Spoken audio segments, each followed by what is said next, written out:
Hello, everybody, and welcome to our webcast. Today, we're going to be looking at employer branding for talent retention.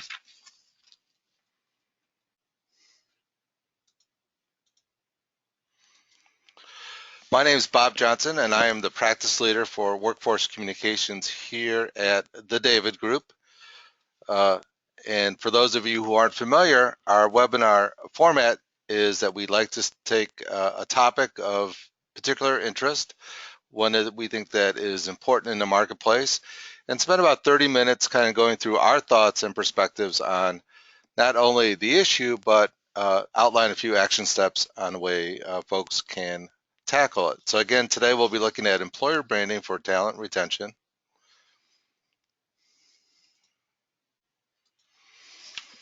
Before we get started, just a few seconds on who we are. The David Group is a recruitment, advertising, marketing, and workforce communications agency. We spend our time helping our clients attract and retain talent through communications.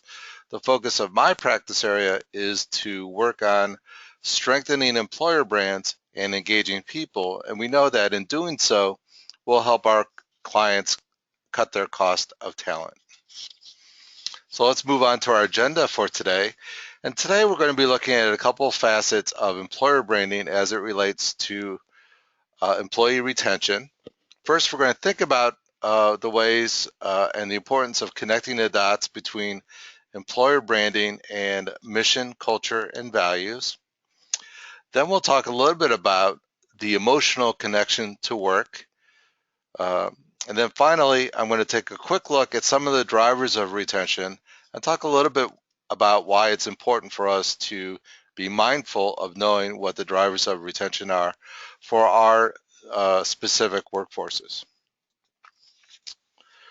Before we get started, though, I just wanted to show again, and I say again, particularly for those of you who have been to past webinars, this is a slide and a model that we tend to share a lot.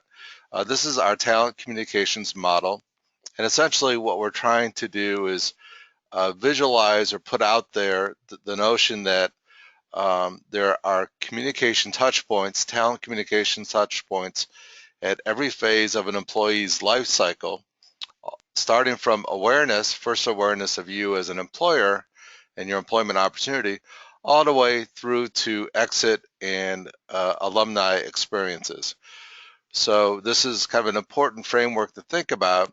And as you have a chance to reflect, and I will be sending these slides and webinar replay to you.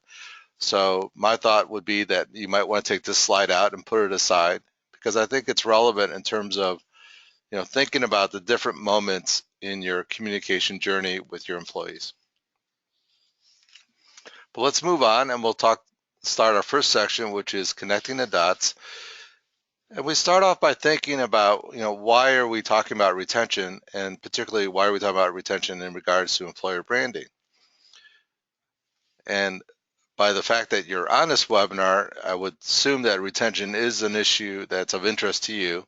I can tell you that as I travel the country and talk to practice leaders, talent acquisition leaders, and general leadership within HR, we know that retention is a big issue. And a lot of this has to do with, we think, and we've talked about this in previous webcasts, about the mobility of talent. Talent is more mobile now than ever. And as markets open up, as economies become better, particularly in certain industries, we know that talent is going to be on the move, so to speak. But we also know that retention and turnover really impacts significantly an organization. And just pause for a second. Obviously, what we're talking about today and our reference today is in relation to turnover of critical talent. We all have, every organization has some level of voluntary turnover that's expected and kind of welcomed. But what we're talking about today is the unwelcomed turnover of talent that I guess we would define as critical talent. So we know that when critical talent decides to leave an organization, it really impacts that organization from both a culture standpoint as well as from an expense standpoint. And among the elements that are really impacted is, obviously someone leaving increases your recruitment and onboarding expenses, but it also decreases productivity and engagement. And this is true for not only the role that's exiting, but it's true for the group or the unit or the company from which that person's exiting. It has a ripple effect, and it really impacts, particularly if it's critical talent. So we know that the average cost of turnover is somewhere between 90% and 200% of an existing employee's base salary. And that is a huge number. Particularly, we think that if you're talking about critical talent, maybe more senior level talent, experienced talent, clearly that's going to be closer to your 200% range of additional cost. And clearly, the impact of turnover in regards to a company's operating budget is significant too.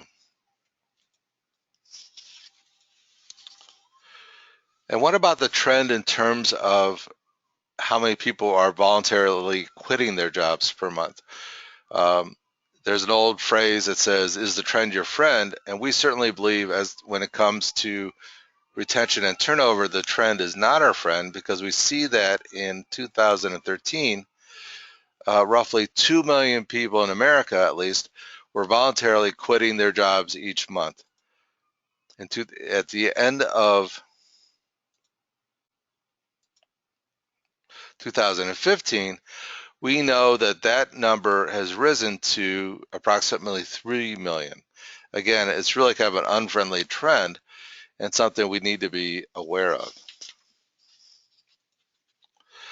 But there is some good news that we can glean from some recent research. And here's the good news. If you are a Fortune 100 best company, what you're going to find is that you're going to have half of the voluntary turnover of your industry peers. And we believe that is a true competitive advantage. And for those of you who aren't familiar, though I think most people are pretty well versed in this, every year Fortune 1000, the Fortune magazine, puts out the 100 best companies to work for. And that information is gathered, compiled, analyzed, and then those companies are selected through a research arm, an independent company. And since they've done this for many years, they're able to go back and kind of look at trends and look at things to look for. In this past year, on the new kind of crop of 100 best companies to work for, this group has put together data for 2016 that's really focused on retention. And that's some of the stuff I'll be sharing with you, that I've already shared with you, and that I'll share with you as we move forward. So as we like to say, here enters trust and purpose. And so what this research group found was that there is a direct connection between trust, purpose, and retention. Their research shows that employees feel that a great workplace is certainly one where they enjoy a high level of trust between themselves and their employers.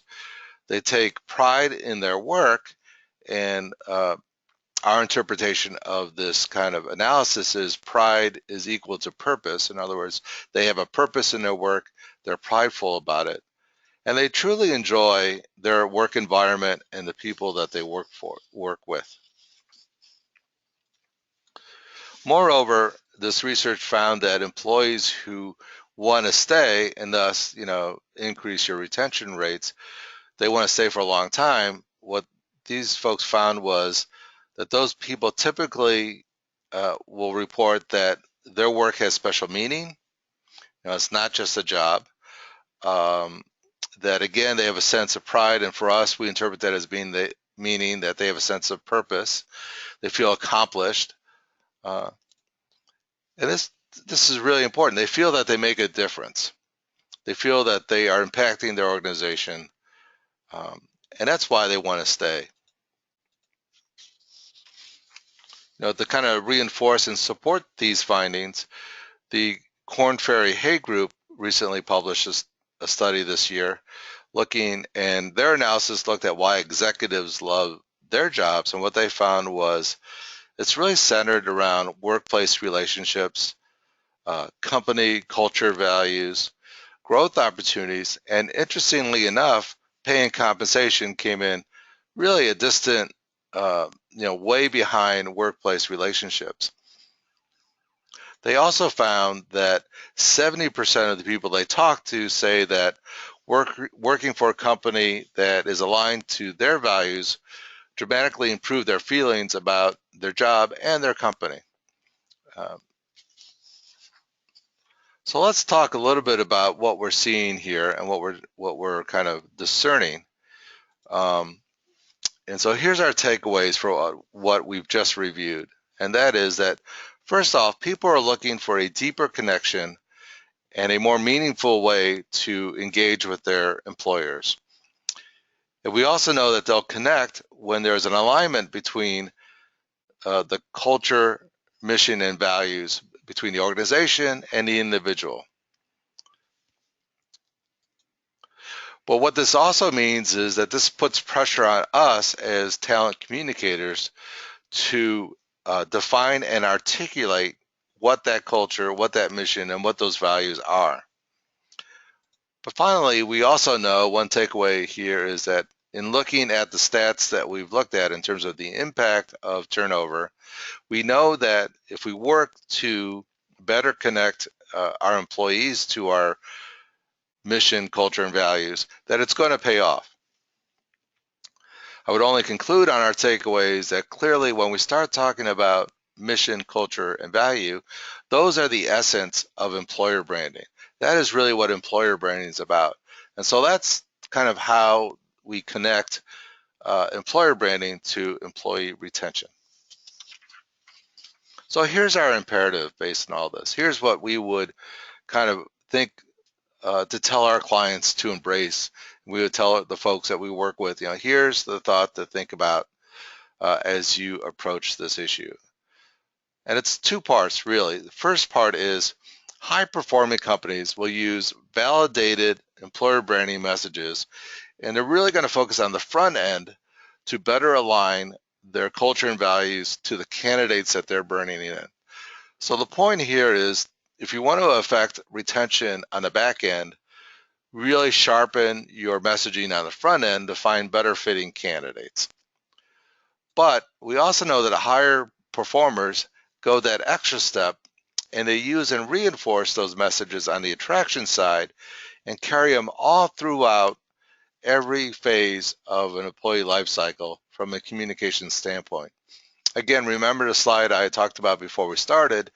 Look at each of those moments where there's a touch point between you and your employees.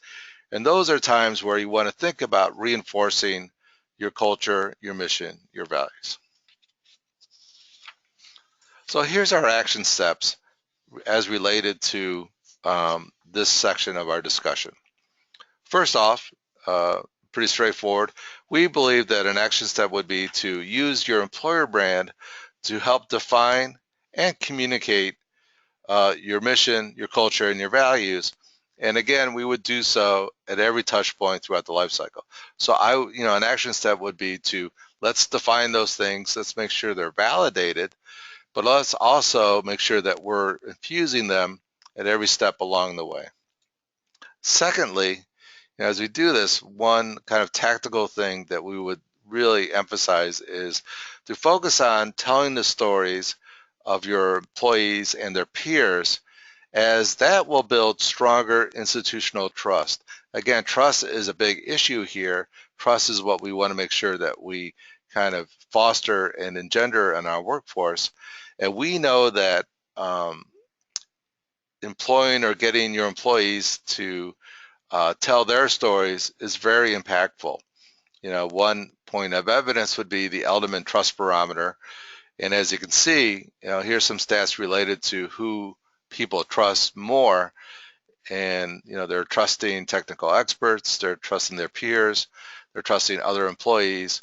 They do trust the CEO, but again, if I were crafting a talent communications program pointed to retention communications, I would think about using other employees or people like me, meaning me as the employee, to tell those stories.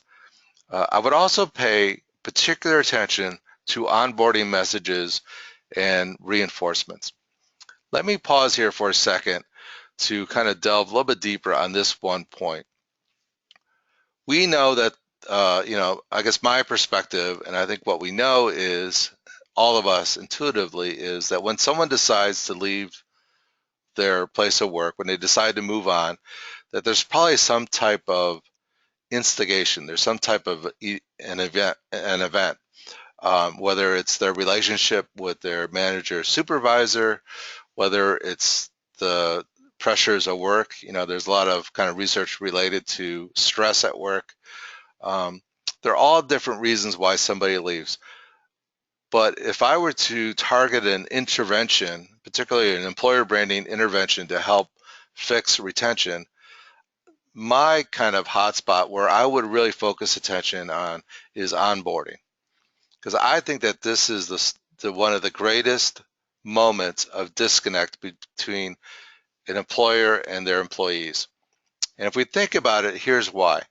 When you think about a person who's just becomes aware of you as an employer, they just become aware of the opportunities to come aboard, they review your website, they apply, they begin the recruitment process and the cultivation process from your end.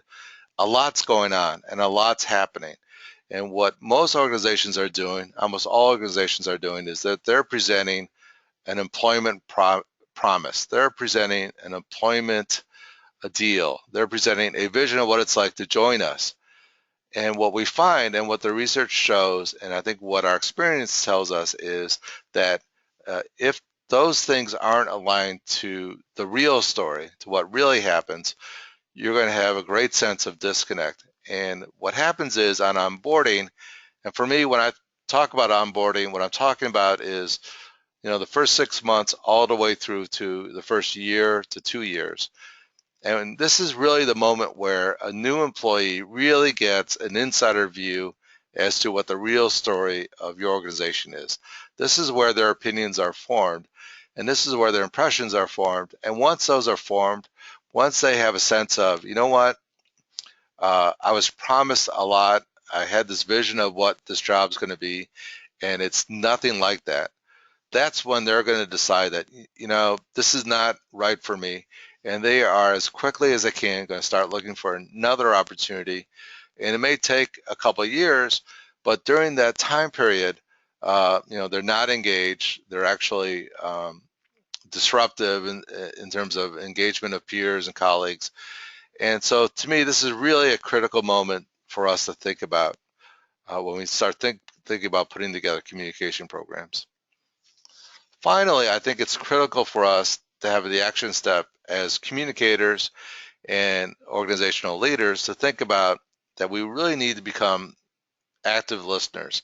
We need to be able to have an infrastructure to talk to our employees, to listen to them, to take a step back and assimilate what they're saying, and then use that and translate those things to affect change. And it's all about kind of all-way communications, and that's what the world is about today, and that's where the world's going. So these are action steps that we would suggest you consider. So moving on, let's talk a little bit about the emotional connection to work. And we'll start off this section by thinking about, as HR communicators, we actually do a lot. We are spending a lot of time disseminating a lot of information. Everything from total rewards to retirement benefit issues to healthcare issues, open enrollment, safety issues, particularly if you're in a manufacturing environment, talent management compliance issues. Here's timing for submission of PDPs, and here's your review times and all those kind of things, goal setting. And what we find is that all that communication is great, it's valuable, it's critical to the success of the organization, but it's also very much outcome-focused communication. In some sense, it's very transactional. It's transactional in the nature of, I'm going to disseminate some information to you, I'm going to educate you about our programs, and I'm going to want you to respond. I want you to, if it's open enrollment, I'm going to tell you about what plans we have to offer. I'm going to try to get you excited about certain plans. I'm going to hopefully direct you or change your behavior in terms of your health. But at the end of the day, I want you to kind of fill out your forms and get it back to us. And again, that's critical, important functions that we do day in and day out. But wait a second, let's just take a step back and think about, we've just talked about how people, when they're thinking about staying with you as a company, what are they looking for? They're looking for alignment to words, and more importantly, thoughts like mission, or my job has a special meaning, or I need to have a purpose and pride in the work that I do, or I want to have trust. So these are really kind of more emotional ties. These are a little bit different than the transactional aspects of what we do in HR communications. So here's the thought, and the thought comes to us from another advertising agency called Lippincott. And what Lippincott does is they spend a lot of time on external branding, and they spend a lot of time looking at the relationship between customers and companies. So this is a thought that actually comes from the commercial side of the world. And here it is. What Lippincott found was that if you appeal to a customer's reason, you've got them for the day. But if you appeal to a customer's emotion, they're yours for a lifetime. So let's just pause and think about this for a second as it relates to employees and employee retention and the work that you and I do. If we think about the fact that we appeal to our employees' reason, we have them, and we have them for a day, and actually a little bit longer than a day. But when we're talking about appealing to our employees' reasons, what we're saying is, here's our benefits, here's our employment deal, here's all the things that we can offer you on a kind of transactional or tactical level. But what we're saying here is that we also need to, if we want to think about keeping employees for longer than a day, we need to, appeal to their emotions and the emotional aspects of their of their work with us. Excuse me for a second. Sorry about that. So what we're saying here is that it's critically important to think about retention communications, that is, having them for life, and the fact that those communications should be grounded in what we find as being the promise and the attributes of employer branding, such things as mission, culture, and values. Typically, what we do on the attraction side of communications is we're telling a story about what it's like to work at our company. We're providing, an emotional connection to the employee value proposition. And what we're really doing is we're creating a vision of what it's like to work for us. And we're creating a vision of success. We're creating a vision of growth opportunity. And that really kind of lends to themes or connections for folks that represents, an opportunity of a lifetime in most cases. And so what we're saying here is that, there's a difference between attraction communication and retention communications, but in the end, what Lippincott's telling us and what we're telling you is they're actually one and the same.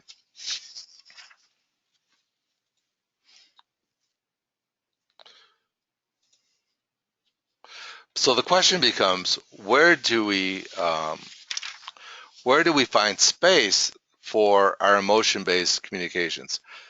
Again, we have some transactional communications. It's not always appropriate that every phase of open enrollment or choosing your DC plans need to be filled with these kind of culture, mission, value connections. So where do we look for placing these connections? And again, we could look at such areas as onboarding, if you have a mentoring or team building program, leadership communications, and learning and development initiatives. These are all areas of opportunities for us to kind of reinforce our connections on an emotional level to our employees. So here's our takeaways for this section. Transaction-focused HR communications is critical. It plays a critical role, and we don't want to diminish that in any way. But we also want to acknowledge that people are connected, engaged, and will stay longer through the emotional themes and imageries that we have created on our recruitment communications program. And we want to take those and bring them across the board.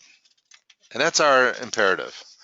Our imperative is, let's not silo the emotional elements of our recruitment communications to just the attraction phase of our engagement with candidates through employees.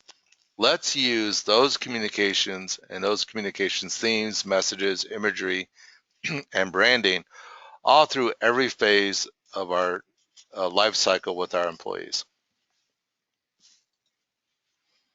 So here's our action steps related to this part of the discussion. Let's think about, and again, if it were me and I was kind of crafting an action plan based on this conversation, what I would do with our clients is I would say, let's take a moment and review all of our communications, but pay particular attention to those elements that are more geared towards the emotional side of our storytelling.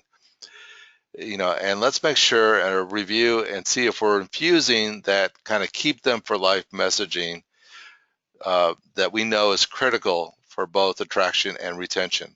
And that keep them for life messaging is really, as we talked about, mission, culture, and values. Secondly, an action step for us to consider is that we need to now think like brand managers. We need to use advertising principles and practices to create a narrative that is engaging, that captures people, that not only captures them, but keeps them excited about our organizations throughout their lifetime with us. But we also have to remember that those themes and messages that we create need to be validated with everyday employee experiences, because we know that authenticity counts. We know that it has to be real. Again, think about our onboarding discussion where we don't want to create a scenario where there's a big disconnect. So it's our practice's point of view that validated employer branding is critical, and the more validated that you are, the stronger your employer brand.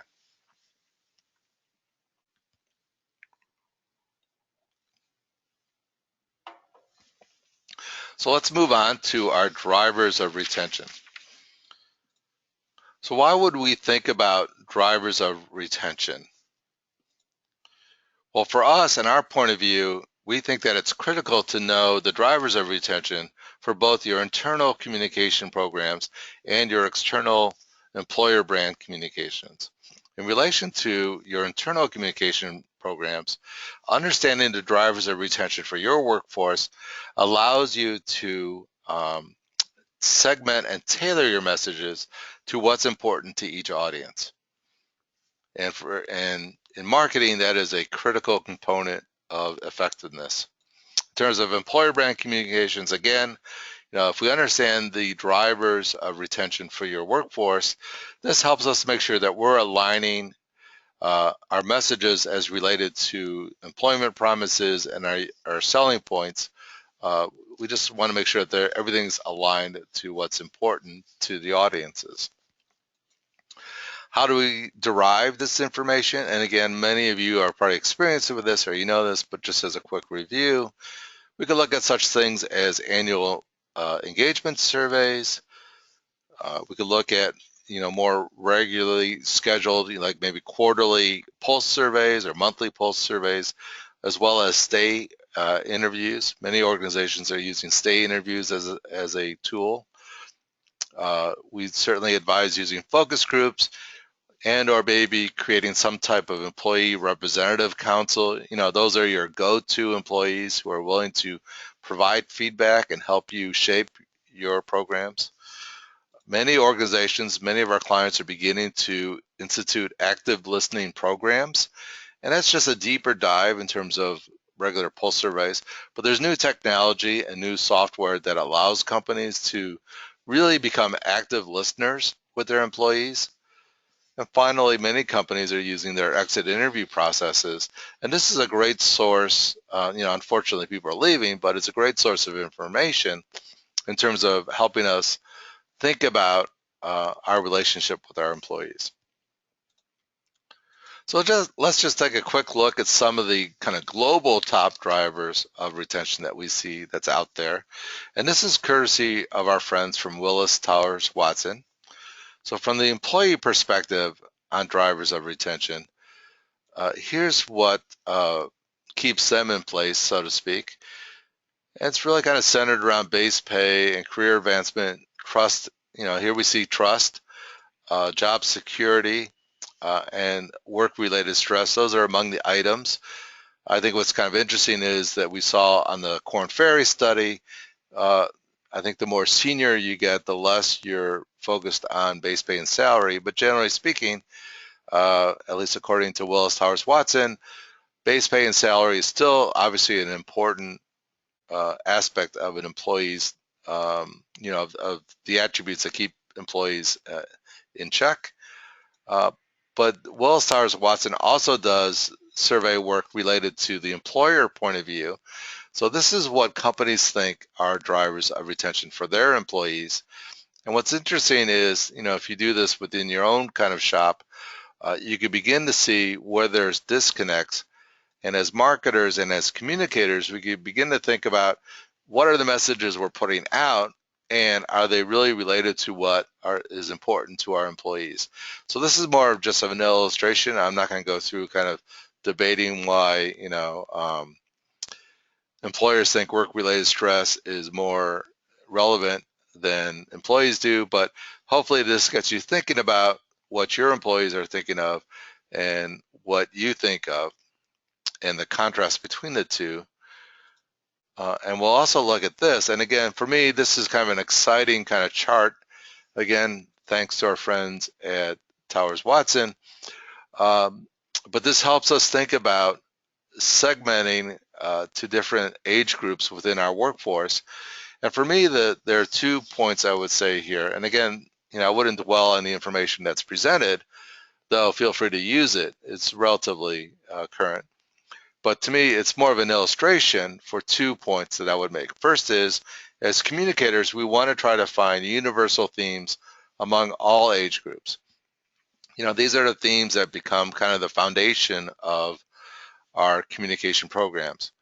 But then we also want to think about, as we approach each workforce segment, what's important to them. So what are the kind of individual drivers that we could then flavor communications to that group that makes it even more impactful. So to me, I love the slide in the sense that it gets us thinking about universal themes, but it also gets us thinking about how we can craft targeted communication programs to different age segments. And there's tons of data out there related to kind of millennials versus those of us who are baby boomers, and the various differences. It's almost so much information that it gets to be a little cumbersome, but we know that as marketers and as practitioners in marketing and advertising, the more we can segment our workforces and the more we can understand what individual people really value, the more effective our communications are going to be. So here's some section takeaways for this line of discussion, and it's pretty straightforward. Obviously, every organization is different and unique, but again, there are universal drivers of retention that we could identify, but there are also individual level segmentation drivers that we should be mindful of, and we should kind of weave into our universal messaging. And as we talked about, there are plenty of tools available that can help us determine what those drivers of retention are. So that's it for our webinar. Let me do a quick look here at see whether or not there are any questions in the queue. And I don't see any questions other than, yes, I will send out copies of the slides as well as a link to this replay. If you need more information, or we do have a website, davidgroup.com. Now on there, we do have we have tons of material related to employer branding that's free to download. I would also like to tell you that our next webinar, which is kind of the second part of this discussion, is we're going to focus on employer branding for talent attraction, and that's going to be in April 19th, and I hope that you all join us for that. Thank you for your time with us today, and have a great day. Thank you.